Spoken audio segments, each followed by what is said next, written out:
লিও, ছাদে সব জামা কাপড়গুলো মেলে দিলাম। প্রচণ্ড রোদ গরম, বেড়াতে যাওয়া নয় তো, ঘুরে এসে আবার এত হ্যাপা পোহানো।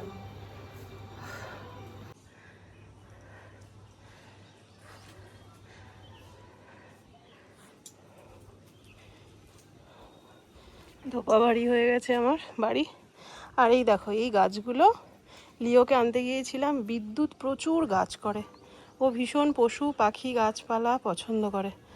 ওর বাড়িতে এত গাছ, আমি আর লোভ সামলাতে না পেরে ওকে আমি বলেছিলাম আমাকে কয়েকটা গাছ দিও তো। তো কালকে লিওকে আনার পথে এই যে আমার জন্য এত গাছ রেখে দিয়েছিল। জবা গাছ, অনেক রকমের গাছ, এগুলো সব বাহারে। এইটার নামটা আমি এই মুহূর্তে ভুলে যাচ্ছি। এই গাছটা, এইটার ফুলের কালারটা আমি পুরীতে দেখলাম লাল রঙের।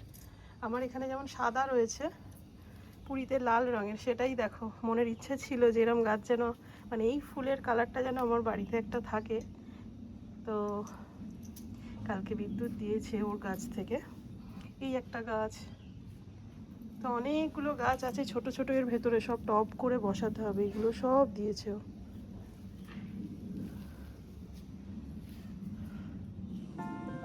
চলো।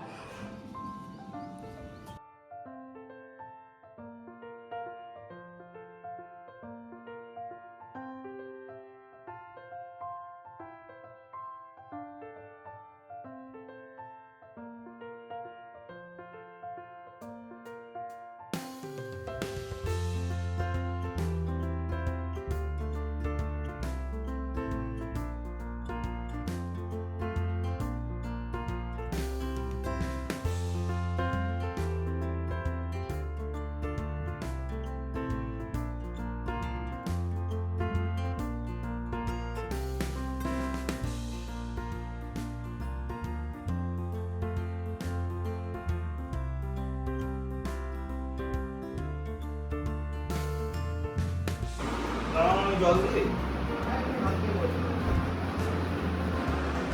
টেস্ট পাওয়া যায়, পেস্ট করাটা তো ভালো হয়। একদম পেস্ট কি হয়, খেয়ে কমে গেল, টেস্ট ভালো না হয়।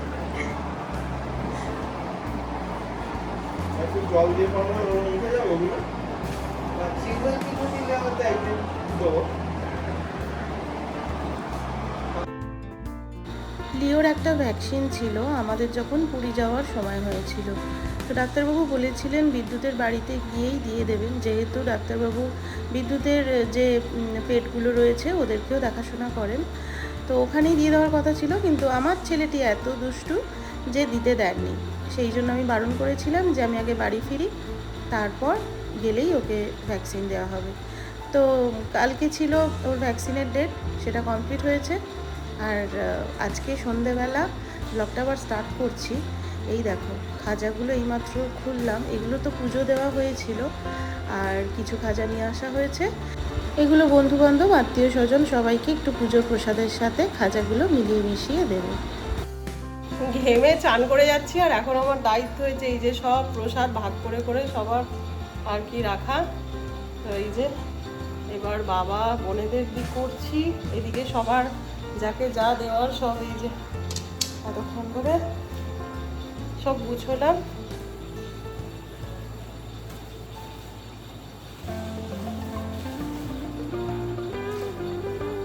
আর এখানে সবাইকে দেওয়ার জন্য এই যে এরকম করে প্রসাদগুলো সব ভাগ করে করে নিয়েছি। অনেক তো বয়ে নিয়ে আসতে পারিনি, ওই যেরকম যা দেওয়ার মতো 3-4টে করে প্রসাদ, জগন্নাথের প্রসাদ সবাইকে দেওয়ার জন্য নিয়ে এসেছি, যাতে প্রত্যেকে প্রসাদ পায়। এগুলো সবার ভাগ করে করে রেখেছি। এটা একটা বিরাট দায়িত্ব ঘুরে আসার পর। এবারে লাগেজ সেরকম কিছু করা হয়নি, সেই জন্য বর খাওয়া ছিল না, দুটো বাচ্চা, মানে বাবার দুনিয়া, আমরা সবার একটা করে লাগেজ হয়েছে, ব্যাস ওইটুকুই। আর এক্সট্রা করে লাগেজ কিছু করা হয়নি, তার মধ্যেই এগুলো সব নিয়ে আসা হয়েছে।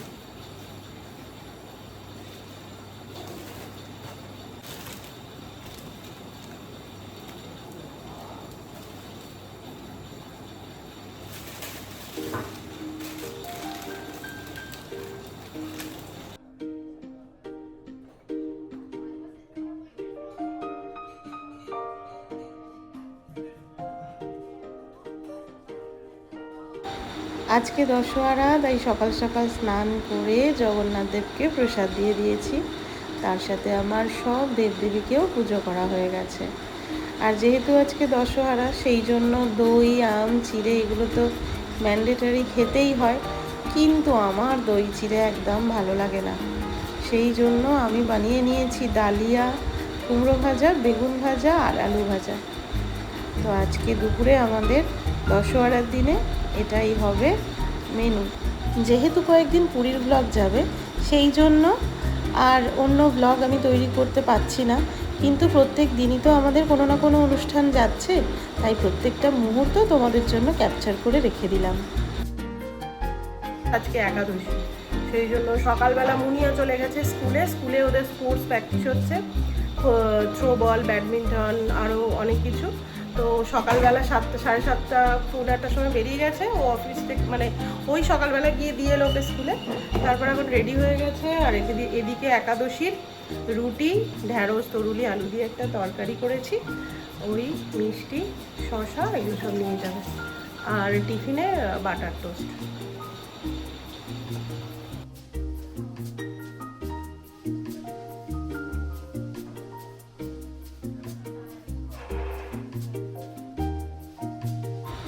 আমাদের জীবনটা খুব সুন্দরময় হয়ে যায় যখন আমরা প্রত্যেকটা জিনিসকে খুব সুন্দর করে পরিপাটি করে করতে পারি। তাই এই টিফিনটাও একটা তার মধ্যেই পড়ে। তুমি যদি বাচ্চাদেরই বলো বা বড়দেরই বলো, এই অফিস টিফিন বা স্কুল টিফিন বক্সটা যদি সুন্দর করে সাজিয়ে দাও না, সেই খাবারটা যেমনই থাকুক না কেন সেটা খুললেই কিন্তু খেতে ইচ্ছে করে। সেই জন্য চেষ্টা করি টিফিন বক্সটা সুন্দর করে সাজিয়ে দিতে। আর এইখানে দেখো, রসগোল্লা দিয়ে ও বানিয়েছিল রসগোল্লার পায়েস, তার মধ্যে একটু কেশরও ছড়িয়েছিল, যেটা একদম ঘেঁটে পুরো খাওয়া হয়ে গেছে, কিন্তু দেখতে ভীষণ ভালো হয়েছে। টেস্ট করেও দেখেছি, খেতেও খুব সুন্দর হয়েছিল। এই যে টিফিন বক্স আমার রেডি, এখন ও বেরোবে অফিস।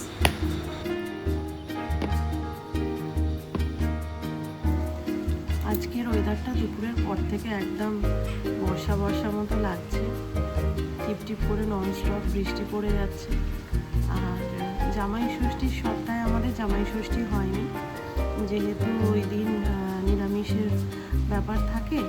তো আমরা কি করি, অন্য বাড়ি কী হয়, বাবা মা ঋষিকেশে যায়, এই সময় থাকে না জামাই ষষ্ঠীর সময়।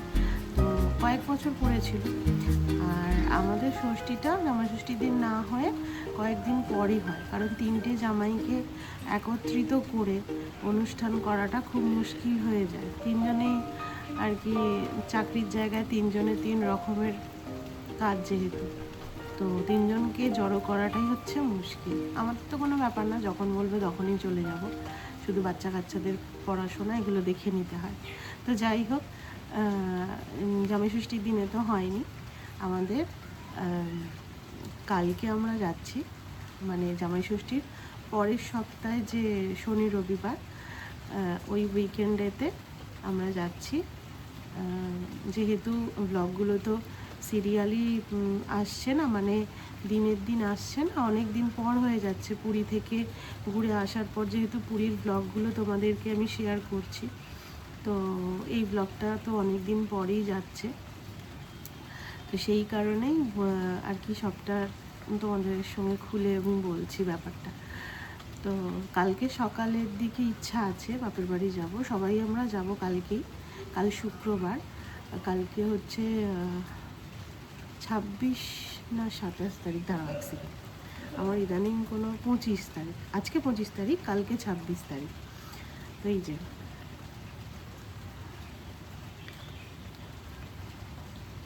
এই যে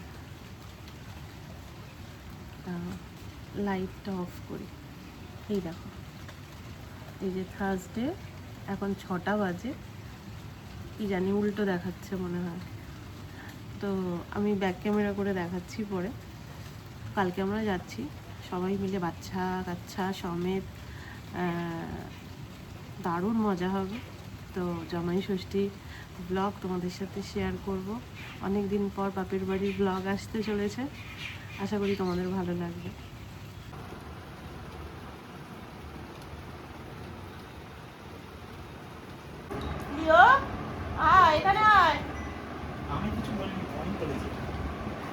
আয় আমি কিছু বলছি না, উনি বলছে। আমার আয় এই তো হনুমান এসছে লিও, হনুমান এসছে দেখ, এই দেখ হনুমান এসছে, এই দেখ এই দেখ এই দেখ এর ওপরে হনুমান বসেছে। আয় আয় আসবি না তো, মা ডাকছে আসবি না তো, ঠিক আছে।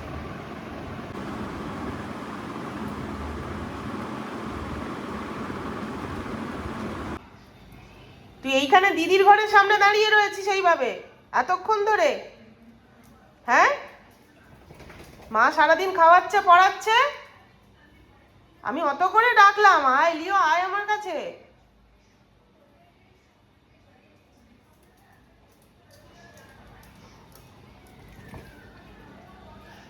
তোকে কাল থেকে কে খেতে দেয় আমি দেখবো, কে দেখে আমি দেখবো। ও আমার কাছে না এসে এখানে দরজার সামনে 10-15 মিনিট 20 মিনিট ধরে দাঁড়িয়ে রয়েছে, এইভাবে বসে রয়েছে, যে কতক্ষণ ওরা দরজা খুলবে। আর মা এদিকে ডাকছে, কোনো হুঁশ নেই, দুষ্টু কোথাকারের।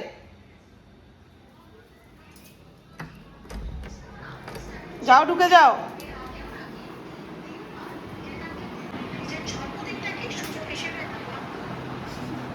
তুই ওকে দিতে গেলাম একটুখানি পিঠটা ব্যস্ত চলে এলি। বাইরেটা বসেছিল অতক্ষণ ধরে, তো আমি অতবার ডাকলাম আমার কাছে গেল না।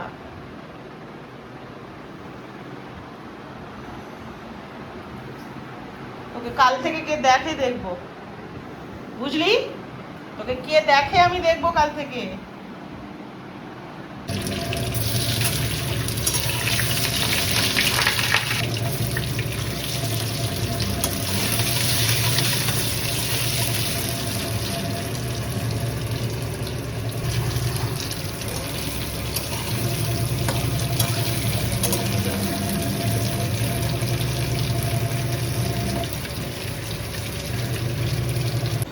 এখন ঘড়িতে বাজে 8টা, আর এখানে রান্না বান্না সব আবার রাত্রিরের করা শুরু করে দিয়েছি। সকালের তো কি রান্না হয়েছে কি খেয়েছি তোমাদের দেখাতেই ভুলে গেছি।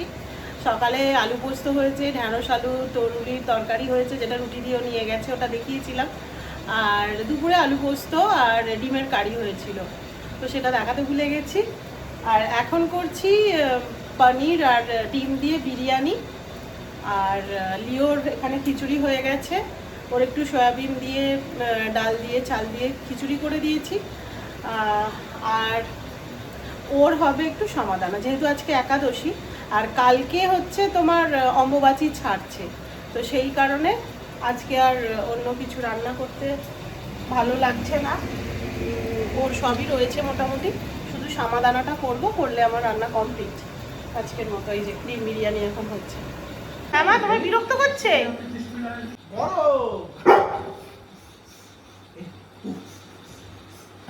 আমার বগাই আজকে কি খাবে মা? আজকে খিচুড়ি খাবে। খিচুড়ি গরম, মুখে একটু দে, গরম লাগবে বাবা। আজকে আমার পঞ্চায়েত খিচুড়ি খাচ্ছে, ঠান্ডা ঠান্ডা কামড়াচ্ছি।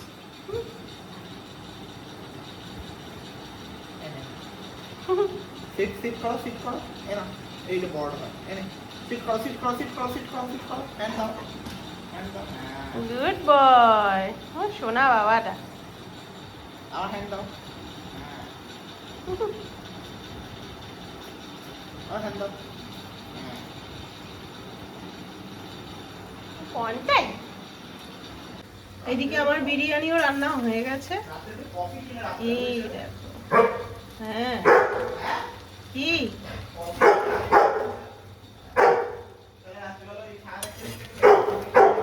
হ্যাঁ সেই তো, এই দেখো পানির। কি হয়েছে মা, তোমাকে এখনো দেয়নি?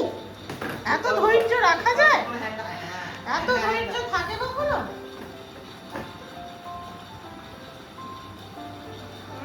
কেমন হয়েছে মা?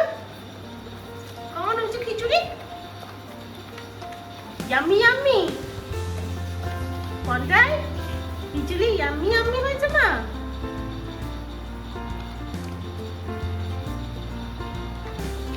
এখানে হয়েছে এই যে সামাদানা একাদশী পোস্ত হয়েছিল, পোস্ত দিয়ে, আর এখানে হচ্ছে egg biryani with paneer.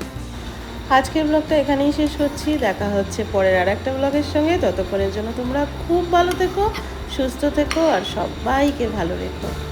Tata, good night, খুব ভালো থেকো সবাই।